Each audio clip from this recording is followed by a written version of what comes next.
Secret of Millionaire mind chapter 1। हम एक ऐसी दुनिया में रहते हैं जहाँ हमेशा दो चीज़ें एग्जिस्ट करती हैं, ऊपर नीचे, अंधेरा उजाला, ठंडा गरम, बाहर अंदर, धीरे फास्ट, राइट लेफ्ट। ये कुछ एग्जाम्पल्स हैं और कुछ एग्जाम्पल्स है उन हज़ारों अपोजिट पोल्स की जो उस दुनिया में होती हैं। एक पोल के एग्जिस्ट करने के लिए दूसरे पोल का होना बहुत ज़रूरी है। क्या ये पॉसिबल है कि हमारे पास राइट साइड है और लेफ़्ट साइड नहीं है? नहीं, ऐसा नहीं हो सकता। जैसे कि बाहर के लॉ है मनी पैसों के लिए, वैसे ही अंदर के लॉ भी होते हैं। बाहर के लॉ में बिजनेस के नॉलेज, मनी मैनेजमेंट और इन्वेस्टमेंट स्ट्रेटजी आती है, ये ज़रूरी है। लेकिन अंदर का गेम भी ना उतना ही ज़्यादा ज़रूरी है। एक एनालॉजी है कि वो कारपेंटर तभी बन सकता है जब उसके पास टूल्स हो, उसको टूल्स को ऑपरेट करना भी आता हो। लेकिन टॉप नॉच कारपेंटर वही बन सकता है जिसने उस टूल्स को मास्टर करना सीख लिया हो। वो इससे ज़्यादा ज़रूरी है। मैं ये कहना चाहता हूँ, ये इनफ नहीं है कि आप सही जगह पे सही प्लेस पे हो, आपको वो सही इंसान भी बनना होगा उस सही जगह और सही वक्त पे। सो तुम कौन हो? Who are you? तुम कौन हो? तुम क्या सोचते हो? तुम्हारी क्या विश्वास है? तुम्हारी क्या हैबिट है आखिर? और तुम्हारे ऐसी क्या गलतियाँ हैं? तुम्हें क्या लगता है कि तुम कैसे फील कर रहे हो? क्या तुम खुद में इतने कॉन्फिडेंट हो? कैसे तुम दूसरे से रिलेट करते हो? तुम दूसरों पे कितना ट्रस्ट करते हो? कि तुम्हें ऐसा सच में लगता है कि तुम वो वेल्थ डिज़र्व करते हो?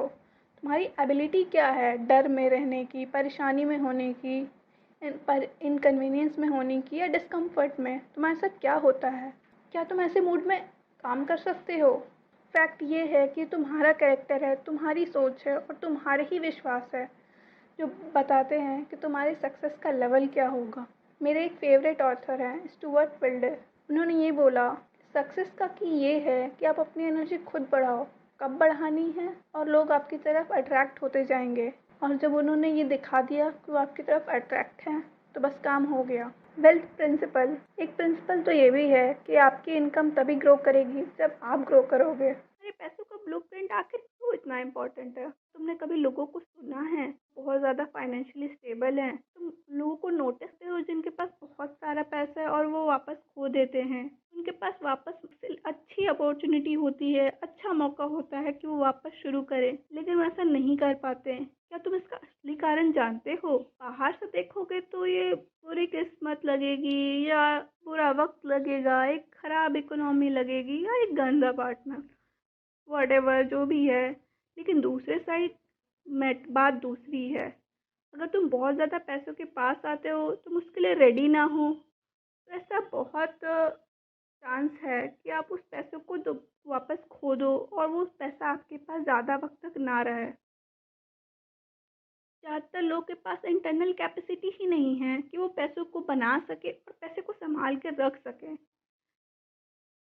बढ़ता हुआ चैलेंज, बढ़ते हुए पैसे, इसीलिए ज़्यादातर लोग अमीर नहीं हैं, उनके पास पैसा नहीं है। तो सबसे अच्छा एग्जाम्पल लॉटरी विनर्स हैं। रिसर्च ने ये दिखाया है कि चाहे आप कितने भी पैसे जीत लो लॉटरी में, आप वापस अपनी ज़िंदगी के उसी फाइनेंशियल कंडीशन पे आ जाओगे। उतना पैसा, उतने ही पैसों पे आ जाओगे जो आप हैंडल कर सकते हो। जबकि दूसरी तरफ अगर आप खुद से बने मिलियनेयर्स को देखोगे तो हो सकता है एक बार को अपना पैसा खो दे, लेकिन वो अपना पैसा वापस कुछ ही वक्त के अंदर पा लेते हैं। डोनाल्ड ट्रंप इसका एक अच्छा एग्जाम्पल है। उन्होंने सब कुछ खो दिया लेकिन कुछ ही साल के अंदर वो उससे भी ज़्यादा पा गए। ऐसा क्यों होता है? इस कुछ फिल्म में सेल्फ मेड मिलेनियर, खुद से बने मिलेनियर अपने पैसे खो देते हैं, लेकिन वो एक सबसे इम्पोर्टेंट चीज़ नहीं खोते हैं, वो है उनका मिलेनियर माइंड। हाँ, डोनाल्ड ट्रंप के केस में भी ये मिलेनियर माइंड था। क्या तुम्हें पता है? क्या तुम ऐसे रियलाइज़ कर सकते हो, सोच सकते हो कि डोनाल्ड ट्रंप कभी मिलेनियर होते ही नहीं? क्या डोनाल्ड ट्रंप उस हद की नेटवर्थ कभी $1 मिलियन पहुंचती ही नहीं? तुम्हें ऐसा क्या लगता है, क्या वो फाइनेंशियल सक्सेस फील करते हैं? ज़्यादातर लोग एग्री कर जाएंगे कि वो उन्हें फील होता कि वो टूट गए हैं, जैसे फाइनेंशियल फेलियर में फील होता है। सच्चाई तो ये है कि ज़्यादातर लोग अपने पूरे पोटेंशियल पे हैं ही नहीं। ज़्यादातर लोग सक्सेसफुल नहीं हैं। रिसर्चर्स ये दिखाते हैं कि 80% लोग कभी भी फाइनेंशियली फ्री नहीं होंगे जैसा वो चाहते हैं, और 80% लोग कभी खुश भी नहीं होंगे। रीज़न वही आसान सा, ज़्यादातर लोग अनकॉन्शियस है, वो आधी नींद में हैं। वो काम करते हैं और सोचते हैं सुपरफिशियल लाइफ, ऐसी लाइफ जो उनकी लाइफ में नहीं है। जो देखते हैं उसी के तरीके पे वो एक लाइफ इमेजिन करते हैं, वो एक अलग ही दुनिया में रहते हैं। अच्छा, एक पेड़ इमेजिन करो। चलो सोचते हैं कि वो पेड़ तुम्हारी ज़िंदगी है। उस पेड़ पे बहुत सारे फल हैं। हमारी ज़िंदगी में हमारे फल हमारा रिज़ल्ट ही हैं। तो अगर हम अपने फल को देखें यानी रिज़ल्ट को देखें और हमें पसंद ना आए हमारा रिज़ल्ट, ये बहुत पर्याप्त नहीं है या कम है या इनका टेस्ट अच्छा नहीं है, तो हम क्या करेंगे? हम और ज़्यादा ध्यान देंगे अपने फलों पे, अपने रिज़ल्ट पे। लेकिन ऐसा करने से कि हम वो फल बना पाएंगे जो हमें चाहिए? ये तो वो बीज है ना, और वो जड़ें हैं ना जो फल को बनाती हैं। वो तो ग्राउंड के अंदर है, ज़मीन के अंदर है, ग्राउंड के ऊपर है। जो ज़मीन के अंदर है, जो ज़मीन के अंदर है, वो बना रही है जो ग्राउंड के ऊपर है। तो इसका मतलब ये है कि जो इनविजिबल है वो बनाती हैं वो चीज़ें जो इनविजिबल है। इसका मतलब क्या हुआ? क्या इसका मतलब ये हुआ कि अगर तुम फल को बदलना चाहते हो, तुम्हें जड़ों को बदलना होगा, और तुम्हें वो चीज़ें बदलनी हैं जो तुम्हें दिख रही हैं, तो तुम्हें पहले वो चीज़ें बदलनी होगी जो तुम्हें नहीं दिख रही हैं। वेल्थ प्रिंसिपल, अगर तुम अपने फल को बदलना चाहते हो, तुम्हें पहले अपने जड़ों को बदलना होगा। अगर तुम्हें वो चीज़ें बदलनी हैं जो तुम्हें दिख रही हैं, तो तुम्हें पहले वो चीज़ें बदलनी होगी जो तुम्हें नहीं दिख रही हैं। हाँ, लोगों को वही चीज़ें जो दिखती हैं वही विश्वास कराती है। मैं ऐसे लोगों से ये सवाल पूछना चाहूँगा कि तुम अपना इलेक्ट्रिसिटी बिल फिर क्यों पे करते हो? तुम इलेक्ट्रिसिटी देख थोड़ी सकते हो। तुम तो उसे बस पहचान सकते हो, उसके पावर यूज़ कर सकते हो। अगर तुम्हारे पास कोई भी डाउट है कि एग्जिस्ट करती है या नहीं करती है, आखिर इलेक्ट्रिसिटी है या नहीं, तो एक बात बताऊँ, इलेक्ट्रिक सॉकेट में अपनी फिंगर डाल लेना। मैं गारंटी देता हूँ कि तुम्हारा डाउट तुरंत ख़त्म हो जाएगा। मेरे एक्सपीरियंस के हिसाब से जो तुम नहीं देख सकते इस दुनिया में, वो बहुत ताकतवर है उन चीज़ों के मुकाबले जो तुम देख सकते हो। सकता है तुम मेरे इस बात पे मान भी जाओ या ना भी मानो, लेकिन कुछ हद तक अगर तुमने इन चीज़ों को अपनी ज़िंदगी में लागू नहीं किया तो तुम हमेशा परेशान होते रहोगे। क्यों? क्योंकि तुम नेचर के अगेंस्ट जा रहे हो। जो ज़मीन के अंदर है वो वही क्रिएट कर रहा है जो ज़मीन के ऊपर है। इसका मतलब ये है कि जो चीज़ें हमें नहीं दिख रही हैं वो चीज़ें वो बना रही हैं जो दिख रही हैं। इंसान की तरह हम भी आखिर इस नेचर का पार्ट हैं। हम नेचर से अलग नहीं हैं, हम प्रकृति से अलग नहीं हैं। अगर हम अगर हम प्रकृति के साथ काम करेंगे, अपने जड़ों पे काम करेंगे, अपने अंदर की शक्तियों पे काम करेंगे, तो हमारी ज़िंदगी आराम से गुजरेगी। अगर हम ऐसा नहीं करेंगे तो मुश्किल में गुजरेगी। हर जंगल में, हर बगीचे में, जो भी ग्राउंड के अंदर है वो क्रिएट बना रहा है जो ज़मीन के ऊपर है। इसीलिए तुम्हें अपने अटेंशन फ्रूट पे रखने की बजाय ज़मीन पे रखना चाहिए। तुम फल नहीं बदल सकते जो उस पेड़ पे लगे हुए हैं, क्योंकि तुम्हें कल के फल बदलने हैं, और तुम्हें कल के फल बदलने के लिए तुम्हें ज़मीन के अंदर जाना होगा और अपने जड़ों को मजबूत करना होगा। फोर्थ क्वाड्रेंट MESP, सबसे इम्पोर्टेंट और ज़रूरी चीज़ ये है कि हम कभी समझ ही नहीं पा रहे हैं कि हम सिर्फ एक एग्जिस्टेंस प्लेन पे नहीं रहते। जैसे एक्सिस में XYZ एक्सिस होती है, उसी तरीके से हमारे 4 अलग अलग एक्सेस होते हैं। वो 4 क्वाड्रेंट हैं हमारे। बाहरी दुनिया, हमारे दिमाग की दुनिया, हमारी इमोशनल दुनिया, हमारी स्पिरिचुअल दुनिया।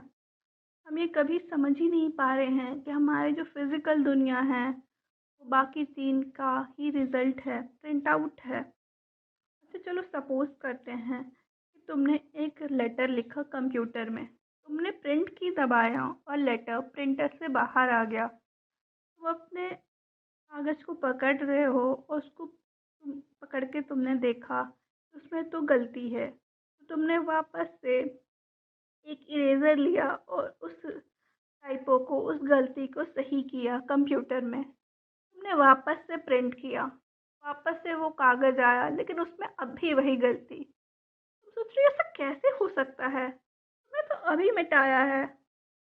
इसलिए इस बार तुमने बड़ा सा रबर लिया और तुमने उस पे और हार्ड तरीके से रब किया। तुमने पूरा 300 पेज का मैनुअली अच्छे से पढ़ा ताकि इस बार कोई गलती ना हो। अब तुम्हारे पास वो टूल्स भी हैं, वो ज्ञान भी है जिसकी तुम्हें ज़रूरत है। अब तुम तैयार हो। तुमने फिर से प्रिंट बटन हिट किया और शिट, ऐसा कैसे हो सकता है? फिर से वही गलती। तुम चिल्ला रहे हो, तुम परेशान हो रहे हो कि ऐसा कैसे हो सकता है, यहाँ क्या हो रहा है, क्या मैं पागल हो गया हूँ?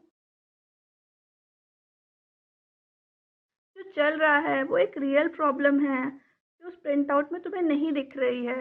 वो प्रिंट आउट तो बस एक फिजिकल वर्ल्ड है जो तुम बदल सकते हो। वो हो उसका प्रोग्राम, यानी मेंटल, इमोशनल और स्पिरिचुअल वर्ल्ड, यानी उस प्रिंटर का प्रोग्राम जो खुद ही गलत है। ऐसा भी एक रिजल्ट है, वेल्थ भी एक रिजल्ट है, हेल्थ भी हमारा रिजल्ट है, बीमारी भी एक रिजल्ट है, तुम्हारा वज़न भी एक रिजल्ट है। हम जिस दुनिया में रह रहे हैं वो कॉज और इफेक्ट से बनी हुई है। क्यों हो रहा है और उसका रिजल्ट क्या है? वेल्थ प्रिंसिपल ऐसा एक रिजल्ट है। वेल्थ भी एक रिजल्ट है, हमारा स्वास्थ्य भी एक रिजल्ट है, बीमारी भी एक रिजल्ट है, तुम्हारा वजन भी एक रिजल्ट है। हम कॉज और इफेक्ट की दुनिया में रह रहे हैं।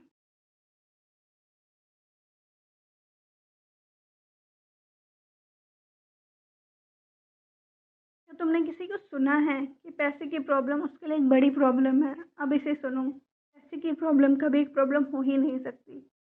पैसे की प्रॉब्लम सिर्फ और सिर्फ एक सिम्टम है।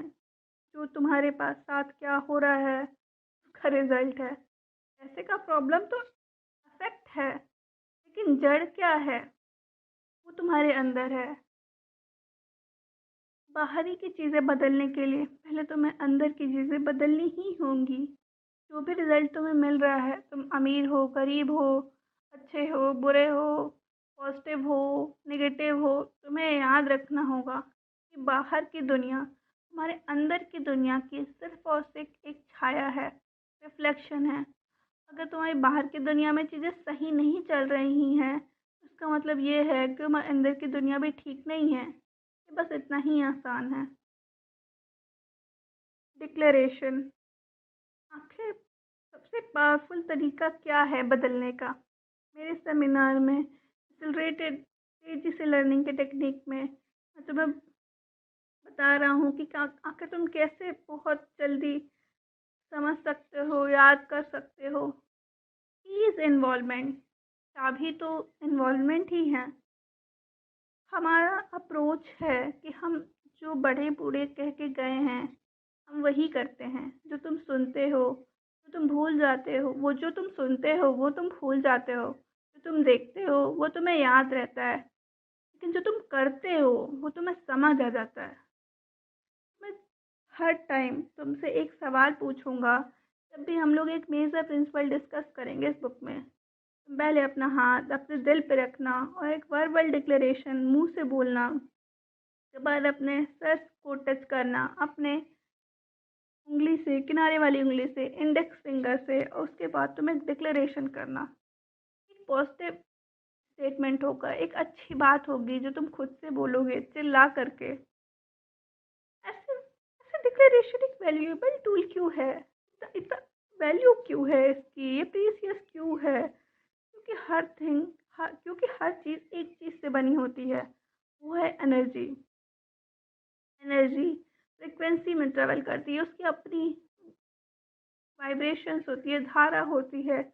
हर वो चीज़ जो तुम खुद से बोलोगे उसकी एक फ्रीक्वेंसी होगी, और जब वो फ्रीक्वेंसी तुम तेज़ी से बोलोगे तो वो एनर्जी तुम्हारी बॉडी के अंगों से जाएगा और तुम्हारी बॉडी को उसी टाइम टच करेगा, तो तुम्हें फील देगा एक अलग ही चीज़ की। डिक्लेरेशन सिर्फ एक मैसेज ही नहीं है दुनिया को, बल्कि एक मैसेज है ये तुम्हारी ही सबकॉन्शियस माइंड को। डिक्लेरेशन और अफर्मेशन के बीच में बस थोड़ा सा ही फ़र्क है, दिमाग का। अफर्मेशन के डेफिनेशन ये है कि आप खुद को एक पॉजिटिव पॉजिटिव बातें बोलो जो आपको एक पार्टिकुलर गोल की तरफ मूव करने के लिए में हेल्प करे। जबकि डिक्लेरेशन का मतलब है कि आप एक ऑफिशियल इंटेंशन दिखाओ कि आप ये करना चाहते हो उस काम के लिए या उस पर्टिकुलर जगह के लिए। अफर्मेशन ये बताता है कि गोल ऑलरेडी हो चुका है, अकम्प्लिश हो चुका है, पूरा हो चुका है। मैं पागल नहीं हूँ इसके लिए। ऐसा इसीलिए क्योंकि जब भी हम खुद को कंफर्म करते हैं, अफर्म करते हैं कि हाँ मैं सक्सेसफुल हो गया हूँ, ऐसा फील करते हैं, तो अंदर से ना एक आवाज़ आती है जो बोलती है ये सच नहीं है पागल। जबकि दूसरी तरफ डिक्लेरेशन का मतलब ऐसा नहीं होता है। डिक्लेरेशन का मतलब होता है कि आप कोई काम करना चाहते हो या कोई कुछ बनना चाहते हो। ये वो पोजीशन होती है जब अंदर की वॉइस, अंदर की आवाज़ से आप कहते हो कि हम ये नहीं कह रहे हैं कि ये अभी हो रहा है, लेकिन हम ये काम आगे करना ज़रूर चाहते हैं। डिक्लेरेशन एक ऑफिशियल चीज़ हो जाती है। ये एक फॉर्मल स्टेटमेंट है, हमारे फॉर्मल तरीका है, एक ऑफिशियल लैंग्वेज है हमारी एनर्जी को दुनिया से बोलने के लिए और खुद के दिमाग से बोलने के लिए। मैं तुम्हें ये बताना चाहता हूँ, सजेस्ट करना चाहता हूँ, रिकमेंड करना चाहता हूँ कि तुम अपने डिक्लेरेशन को हर सुबह शाम तेज़ी से बोलो। ऐसा करने से अगर तुम मिरर में देख के बोलोगे तो प्रोसेस और भी तेज़ हो जाएगा। मुझे ये एडमिट करना होगा कि मैंने जब ये बातें पहले सुनी थी तो मैंने सोचा था नहीं मैं ये नहीं करूँगा, ये बेकार की चीज़ें हैं मेरे लिए। लेकिन क्योंकि मैं उस वक्त टूटा हुआ था तो मैंने सोचा ओके ऐसा करने से मुझे कोई तकलीफ़ भी नहीं हो रही है, फिर मैंने उसे करना शुरू कर दिया। अब मैं अमीर हूँ, ये कोई बहुत बड़ा सरप्राइज़ नहीं है मेरे लिए। मैंने जो खुद से बोला था वो डिक्लेरेशन काम कर रहा है। किसी भी तरीके से करो, क्या फ़र्क पड़ता है? एटलीस्ट मैं अमीर हूँ, पागल और टूटा हुआ नहीं। तुम्हारा क्या ख्याल है? मैं तुम्हें इनवाइट करता हूँ कि तुम अपना हाथ अपने दिल पे रखो और ये बातें बोलो, मेरे अंदर की दुनिया मेरी बाहर की दुनिया को बना रही है। अब अपने सर को बोलो, मेरे सर पे हाथ रखो और बोलो कि मेरे पास एक मिलेनियर माइंड है। बोनस के लिए तुम मिलेनियर माइंड book.com पे चले जाओ, फ्री बुक बोनस पे क्लिक करो, तुम्हें वहाँ सारी डिक्लेरेशन मिल जाएंगी जिस बुक में कैलीग्राफी फॉर्मेट में लिखी हुई हैं। टांगने के लिए अच्छी है। तो मनी ब्लूप्रिंट आखिर क्या है और कैसे बनती है? चाहे मैं रेडियो पे दिख रहा हूँ या टीवी पे, मैं एक स्टेटमेंट के लिए तो बहुत ही ज़्यादा फेमस हूँ। इस स्टेटमेंट के लिए तो मुझे 5 मिनट दो और मैं तुम्हारे फ्यूचर में तुम्हारी आर्थिक स्थिति कैसी होगी ये तुम्हें बता दूंगा। कैसे? इतनी छोटी बातचीत में तुम कैसे आखिर मेरे पैसों और सक्सेस का ब्लूप्रिंट निकाल सकते हो? हम सबके पास कुछ पैसा होता है और सक्सेस का ब्लूप्रिंट ऑलरेडी तैयार हो जाता है हमारे सबकॉन्शियस दिमाग में, और ये ब्लूप्रिंट हर कंडीशन से ज़्यादा होता है और यही तुम्हारी फाइनेंशियल स्थिति बताएगा। पैसा क्या है? अगर एक तरीका माने तो चलो तुम्हारे घर का ब्लूप्रिंट सोचते हैं। एक तुम्हारा प्लान क्या है घर का? जब तुम घर बनवाते हो उसका भी एक ब्लूप्रिंट होता है। उसी तरीके से तुम्हारे पैसे का भी ब्लूप्रिंट होता है जो तुम्हारे सबकॉन्शियस माइंड को प्रोग्राम करता है ताकि तुम उसी से रिलेटेड काम करो। मैं तुम्हें एक फॉर्मूला से इंट्रोड्यूस कराना चाहता हूँ। ये बताती है तुम्हारी रियलिटी और वेल्थ। CFA = R। तुम्हारी सोच तुम्हारी फीलिंग बनाती है। तुम्हारी फीलिंग तुम क्या काम करते हो वो बताती है, और तुम्हारा वो काम रिजल्ट बताता है। तुम्हारा फाइनेंशियल ब्लूप्रिंट में कॉम्बिनेशन होता है सोच का, तुम्हारी फीलिंग का, तुमने क्या काम किया पैसों के क्षेत्र में। तो तुम्हारी पैसों का ब्लूप्रिंट कैसे बनता है? आसान है। तुम्हारे पैसों का ब्लूप्रिंट बनता है प्रोग्रामिंग से, जो तुमने पहले बचपन में पाई है। तो उस प्रोग्रामिंग का आखिर क्या मेन सोर्स है? कहाँ से आती हैं वो चीज़ें? ज़्यादातर लोगों के लिए उनके पेरेंट्स से आती हैं, भाई बहन से आती हैं, दोस्तों से आती हैं, गुरुओं से आती हैं, लीडर से आती हैं, मीडिया से आती हैं, और तुम्हारे कल्चर से आती हैं। कल्चर की ही बात देख लेते हैं। क्या ये सच नहीं है कि कुछ कल्चर्स अलग तरीके से सोचते हैं और पैसे से अलग तरीके से डील करते हैं, जबकि कुछ बिल्कुल अलग?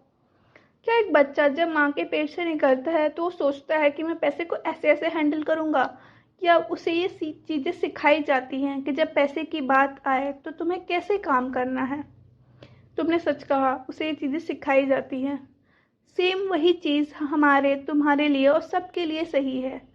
तुम्हें सिखाया जाता है कि कैसे सोचो या काम करो जब पैसे की बात आए। तो ये सीख तुम्हारी कंडीशन बन जाती है, जिसकी वजह से एक ऑटोमेटिक रेस्पॉन्स आप सेट हो जाता है आपके दिमाग में, और वही आपकी ज़िंदगी भर चलता रहता है।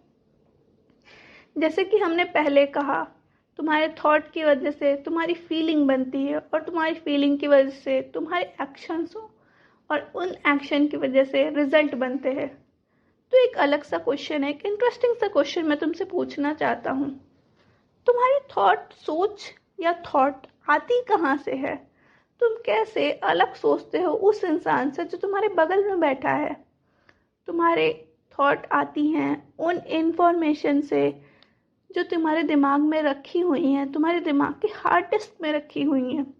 अब ये इंफॉर्मेशन कहाँ से आती हैं? ये तुम्हारे पास्ट प्रोग्रामिंग से आती हैं। हाँ, सही कहा।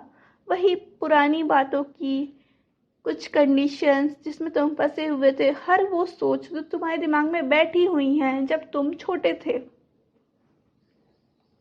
इसलिए हम इसे कंडीशन माइंड भी कहते हैं। इसे समझने के लिए तुम्हें हमारा अगला प्रिंसिपल समझना होगा। तुम्हारी प्रोग्रामिंग की वजह से तुम्हारी थॉट्स आती हैं, तुम्हारे थॉट की वजह से तुम्हारी फीलिंग आती हैं, तुम्हारी फीलिंग की वजह से तुम्हारे एक्शंस आते हैं, और तुम्हारे एक्शन से रिजल्ट बनते हैं।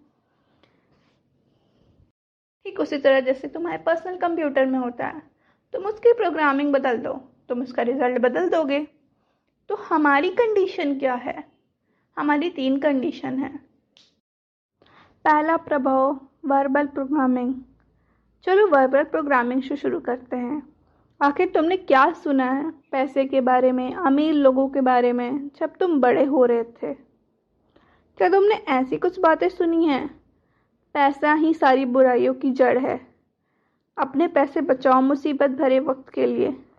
अमीर लोग लालची होते हैं। अमीर लोग क्रिमिनल होते हैं। तुम्हें बहुत मेहनत करनी होगी पैसे कमाने के लिए। पैसे पेड़ पे नहीं उगते। तुम अमीर नहीं हो सकते। पैसा खुशी नहीं खरीद सकता। पैसे बात करता है। पैसों की वजह से अमीर और अमीर हो रहे हैं और गरीब और गरीब। ये हमारे जैसे लोगों के लिए नहीं है। हर कोई अमीर नहीं हो सकता, और पैसा कभी पूरा नहीं पड़ता, और सबसे ज़्यादा फेमस तो है ही। हम इसे अफोर्ड नहीं कर सकते।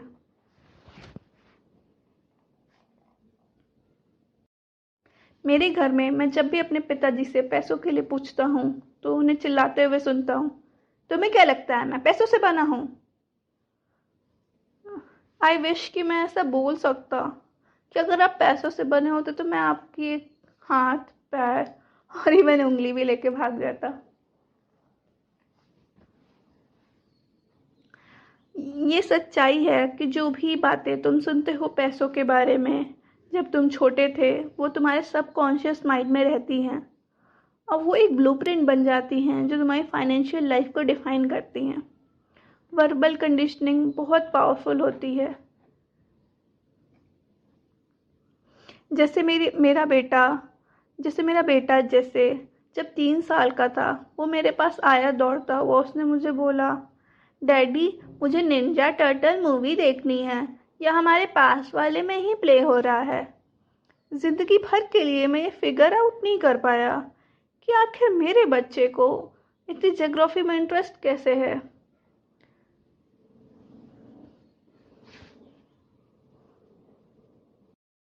मुझे बाद में समझ आया कि वो उस एडवर्टाइजमेंट के चलते देखना चाह रहा था, जो वो टैगलाइन यूज़ कर रहे थे कि अब तुम्हारे घर के पास ये प्ले होगा।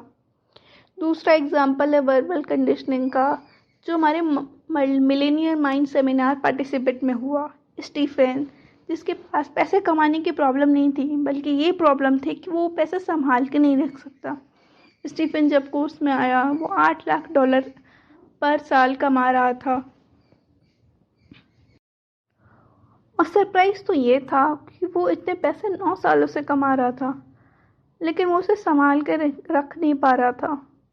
वो अपने पैसे या तो खर्च कर देता था या गंवा देता था गलत इन्वेस्टमेंट डिसीजन से। जो भी रीज़न है, लेकिन उसका नेटवर्थ एग्जैक्टली 0 था। स्टीफन ने जब ये बात मुझसे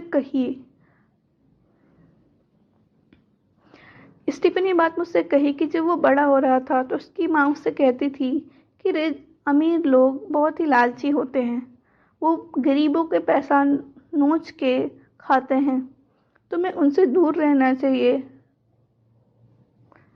अगर तुम ऐसा करोगे तो तुम सुअर बन जाओगे।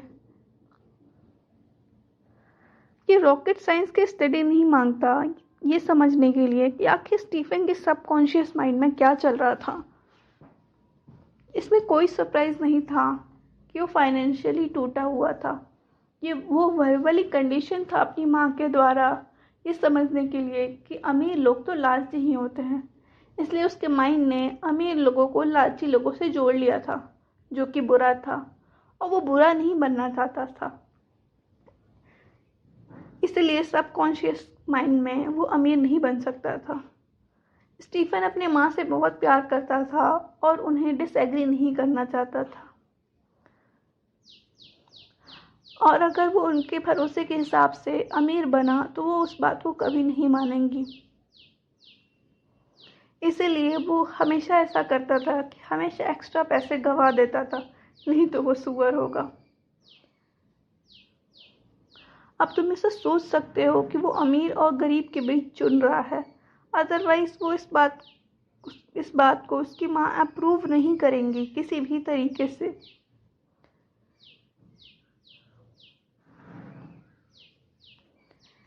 लेकिन अगर सबकॉन्शियस माइंड कुछ चुन लेता है, सबकॉन्शियस माइंड को अगर चुनना हुआ इमोशन और लॉजिक के बीच में, तो इमोशन हमेशा ही जीत जाएगा। हाय फ्रेंड्स, आई होप आपको ये वीडियो बहुत पसंद आई हो। अगर आपको इस बुक की आगे की समरी सुननी है तो इस वीडियो को बस 15 लाइक पहुंचा दीजिएगा। Thank you so much.